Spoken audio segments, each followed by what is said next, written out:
मित्रांनो, काही दिवसापूर्वीच अभिनेता आदिनाथ कोठारे आणि अभिनेत्री उर्मिला कोठारे कानेटकर यांनी सहमताने घटस्फोट घेत असल्याचं सोशल मीडियाद्वारे सांगितलं होतं.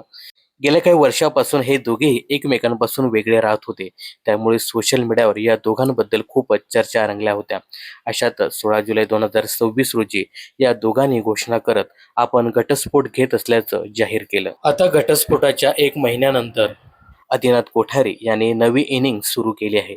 लवकरच तो नव्या प्रोजेक्टमधून प्रेक्षकांच्या भेटीला येणार आहे. या संदर्भात त्याने स्वतः सोशल मीडियावर पोस्ट शेअर करत माहिती दिली. तर आदिनाथ कोठारे हा लवकरच झी मराठीच्या नव्या कोऱ्या मालिकेतून प्रेक्षकांच्या भेटीला येतोय. विशेष म्हणजे ही मालिका स्वतःची प्रोडक्शन कंपनी असलेली कोठारे विजन या कंपनीद्वारे बनले जाणार असून या मालिकेत आदिनाथ हा प्रमुख भूमिकेत दिसणार आहे. या अगोदर आदिनाथ हा स्टार प्रवाहाच्या नशीबवान या मालिकेत प्रमुख नायकाच्या भूमिकेत दिसला होता. पण ही मालिका जास्त काळ टिकली नाही. आता आदिनाथ हा झी मराठीवर झळकण्यास सज्ज झाला आहे. सध्या झी मराठीवर कोठारे विजनची सावळ्याची जणू सावली ही मालिका प्रसारित होते. दरम्यान आदिनाथ कोठारेची ही नवी मालिका नेमक्या कोणत्या विषयावर असेल, त्याचं नाव काय असेल, या मालिकेत आदिनाथ सोबत कोणकोणते कलाकार झळकतील हे पाहणं खूपच इंटरेस्टिंग ठरणार आहे.